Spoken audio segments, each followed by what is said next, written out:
Você está no podcast Ori e Psique, Mitologia Africana e Yorubá em Análise, com Carla Jacques.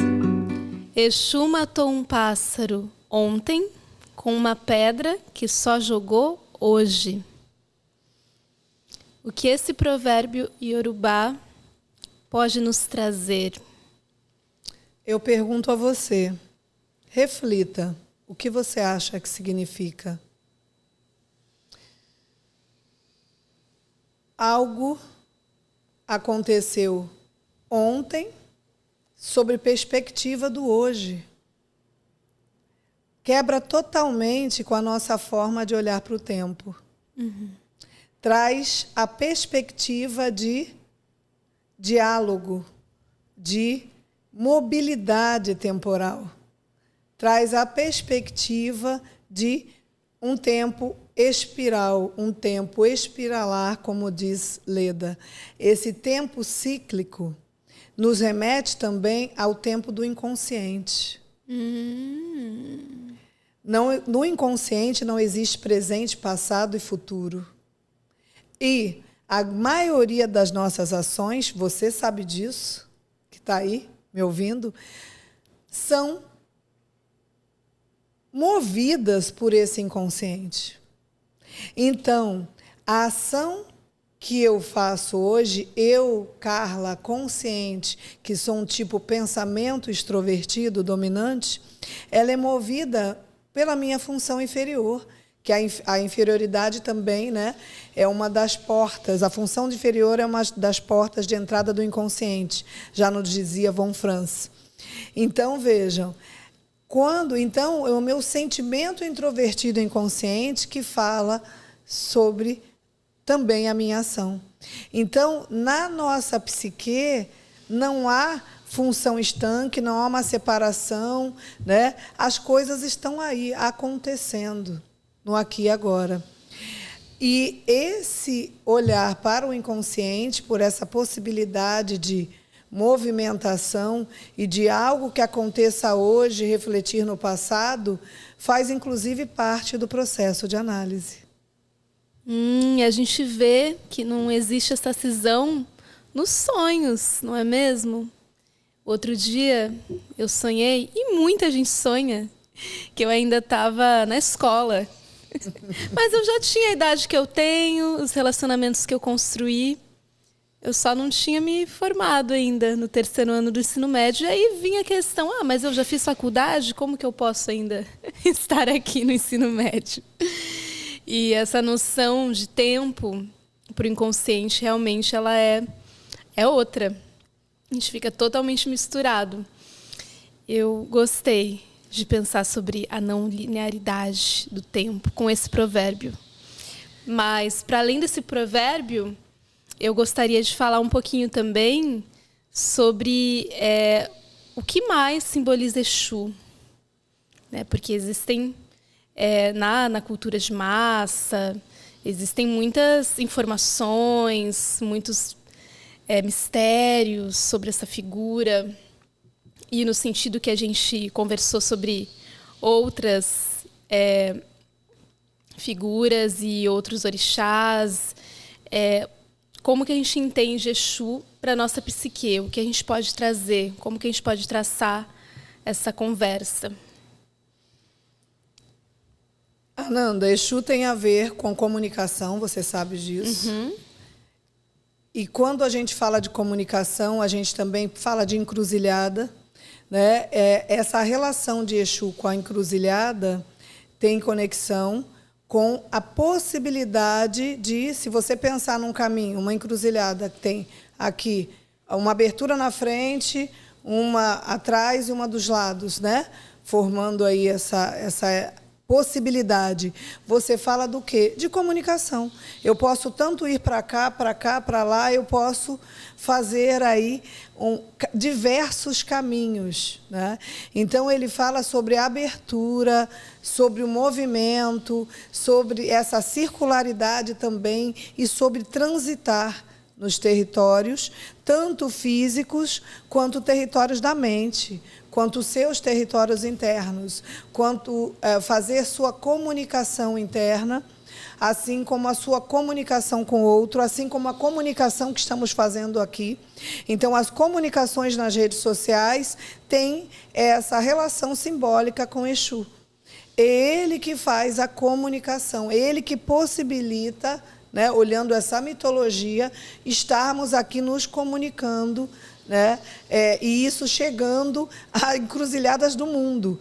Posso estar gravando aqui, no Rio de Janeiro, hoje, e a Teiton ver na Inglaterra. Uma amiga minha que está em Portugal vai assistir, alguém vê na África, um outro amigo e outras pessoas, ou outros que vocês encaminhem. Então, ele fala sobre essa possibilidade, inclusive tecnológica, que nós temos hoje de fluir nas comunicações e, com isso, quebrar barreiras, atravessar territórios, tanto territórios físicos, mesmo sem estar lá. É bem isso.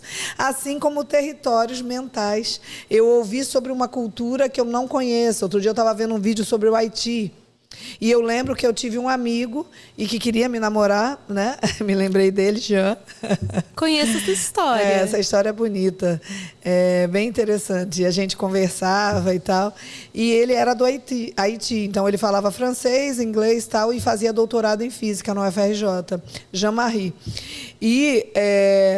E o próprio Jean-Marie não conhecia muito da cultura, por causa do processo todo de colonização, por exemplo, da cultura. Ele não entendia sobre o que era voodoo, porque entendia aquilo que a gente entende. Ele era do Haiti. Aí alguém aqui vai pensar, a pessoa poderia, ele é do Haiti, ele entende de voodoo. Não, ele não entendia nada de voodoo, era um homem preto do Haiti, ele entendia do que ele estudou, do que ele pesquisou e de outras religiosidades. Então, por que eu trago isso? Falo dessa possibilidade que Exu também nos traz, de a gente quebrar barreiras do conhecimento. Né? Porque quando eu me comunico, eu tenho a possibilidade de conhecer mais. Então, de conhecer mais da minha própria história, de conhecer da história do outro, eu estava vendo sobre o Haiti, de conhecer sobre, sei lá, né? Ele tem a ver com essa possibilidade de comunicação que me faz conhecer coisas diferentes. Né? Interessante. Pessoalmente, sempre achei complexo, e aí, para as pessoas que gostam de astrologia, deve ser por causa de Saturno na minha casa 3. Bom, e aí, brincadeiras à parte, eu sempre achei complexo me comunicar. Eu sempre pensei muito sobre isso e acabei escolhendo na minha vida formas indiretas de me comunicar. Então, para mim, a minha comunicação, ela se dá muito mais por imagens, estética, moda, sons, música. E muitas vezes eu queria dizer algo a alguém, mas eu ia lá e escrevia uma música. E aí eu não dizia nada, mas eu sentia como se eu tivesse dito. Né? Então, esse é um tema, para mim, bastante desafiador, né? Eu acho que é interessante porque eu estou aqui me comunicando. E enquanto você falava dos caminhos, tanto do provérbio, que fala sobre a não linearidade do tempo, sobre também essa abertura de caminhos, eu fiquei pensando muito naquilo assim, que a gente viu em muitos filmes, né, como efeito borboleta, de algo que eu faço aqui altera a vida de alguém que está lá longe, né, e o futuro alterando o passado. E se o futuro é de um jeito, então o passado vai se alterar, né, na medida desse futuro. E eu fiquei aqui pensando, até numa ideia de curta, assim, sabe, sobre isso. Daria um curta maravilhoso. Eu estava aqui pegando esta ideia. frase, onde ele joga uma pedra hoje e mata no passado. Fala exatamente disso. Né? E tem essa conexão com essa ideia do efeito borboleta. Então, vejam o quanto de questões científicas nós temos nessa sabedoria urubá. Eles estão falando de ciência. Estão falando da questão de tempo, espaço-tempo. Né? Que Einstein falou. É a mesma coisa, é o mesmo construto, que eles já percebiam essa possibilidade, né? Quando Einstein fala, se você pega uma linha reta e dobra, né? Você dobra, e aí? Você juntou. Então, essa possibilidade ligada à teoria da relatividade está nessa frase, que é esse ditado ligado a Exu. Fiquei pensando, dá uma linda obra de ficção científica, esse provérbio. Exatamente. E também isso que você trouxe das escolhas, o que é encruzilhada. Senão eu escolher um caminho que muda toda a minha vida. Eu sinto que eu fiz isso há uns anos atrás. Eu estive numa encruzilhada e me mudei de cidade. E sempre que eu olho para esse momento, eu sinto assim, como se eu tivesse realmente 2 caminhos muito diferentes para a minha vida. E ali, aos 25, 24 anos, eu escolhi um caminho onde algumas coisas muito boas aconteceram, inclusive. Mas eu tenho certeza que o outro caminho também teria coisas boas, mas seriam totalmente de outra natureza, de outra, sabe? Então, é sobre isso que Exu fala.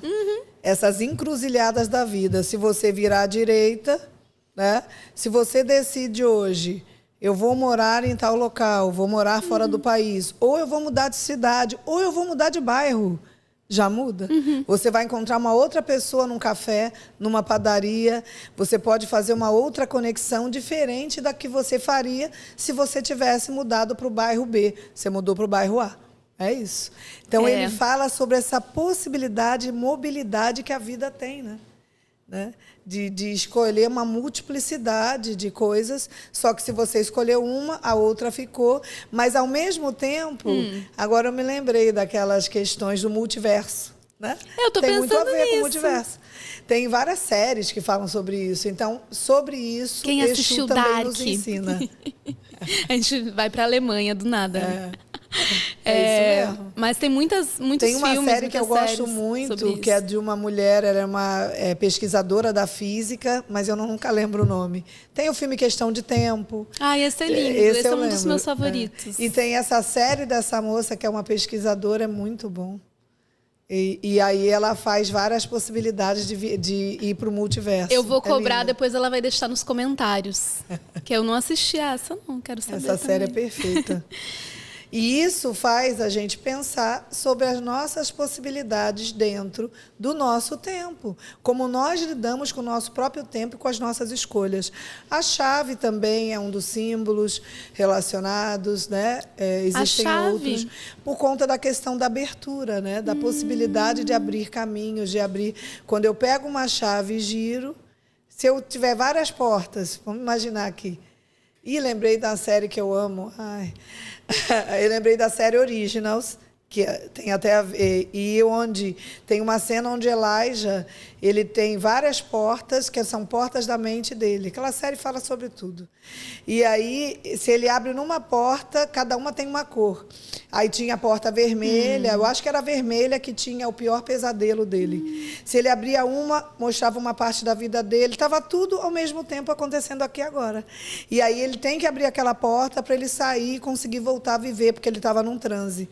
Olha o quanto essa cena dessa série Originals fala da nossa mente. Dentro da nossa mente existem várias situações que já passamos de vida. E algumas portas precisam ficar fechadas.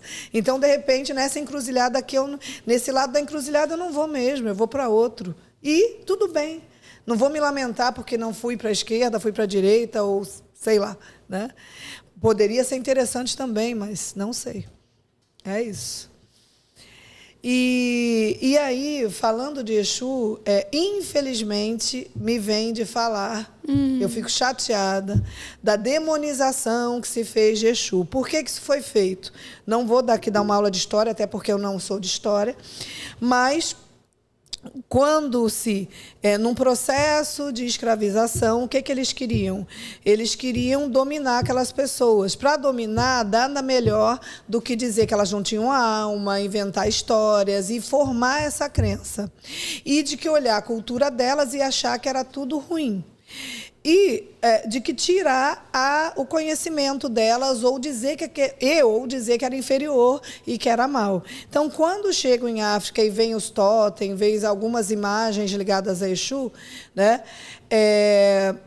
não havia nenhuma imagem que lembrasse a imagem do mal da Igreja Católica, não havia, mas olharam, viram, perceberam perspectiva também de poder, de aprendizagem, conhecimento, toda essa cultura, e começaram a atribuir, de acordo com as perspectivas deles, lá da Europa daquela época, né, vamos lá, 500 anos atrás, a dizer que tudo aquilo era ruim.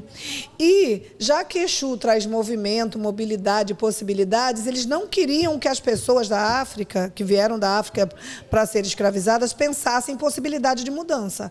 Elas tinham que aceitar estar de cabeça baixa e apanhando e sofrendo, porque eles queriam ganhar dinheiro em cima delas. Para isso, demonizar Exu foi perfeito. Por quê? Então, tudo isso é do mal, não era de Deus, e só que lá na cultura não existia esse conceito, né? Ele era, na verdade, responsável pela comunicação. Ponto, é isto. Não tem nada a ver com maldade, com nada disso. Era a comunicação daqui, da terra com Orum, do Aê com Orum. Então, das orações das pessoas com os outros orixás, por exemplo. Ele fazia esse transporte, essa comunicação, essa troca, possibilitava isso. Mas aí, então, trabalhando essa figura de poder, que fala de movimento, de liberdade, de você poder querer coisas e tal, e dizendo que ela era o mal, é muito bom para quem tem má intenção, porque aí dominaram as pessoas e não deixavam com que elas trouxessem para os outros que estavam aqui no Brasil, tentavam diminuir que elas trouxessem esse conhecimento. Porque quanto menos conhecimento, é mais fácil de dominar um ser humano, né? E se ele achar que ele está errado e está no mal, é mais fácil ainda. Então, até para gravar sobre Exu, parece transgressor, né? Porque eu já sei que as pessoas, muitas vão pensar, ai, o que será? Nossa, né? E ficarem com receio, com medo, né? Mas é isso. E Exu também trabalha no caos. Isso é muito interessante. Já viram quando, às vezes, alguma coisa no final de ciclo na sua vida tem que dar uma bagunçada para você reconstruir? Tem a ver com isso também. Porque, às vezes, você fica acomodado, apertado, sentado num monte de espinho, sentindo dor, apanhando, sofrendo, e ele não, vai fazer um movimento, as coisas começam a dar errado ali, para você mexer seu corpo e mudar a sua realidade. Então, todo fechamento de ciclo, mudança, situação de caos também, que te leve a criar, a fazer coisas novas, positivas, também tem a ver com esse símbolo dessa imagem arquetípica de Exu, tá? Trabalhando esse mito. Olha só, para quem não ia dar uma aula de história, né?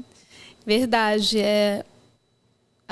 causar a submissão de um povo, afastar essas pessoas das suas subjetividades, deixá-las sem identidade, é uma forma muito eficaz. E deixá-las com medo também de descobrir a sua própria história.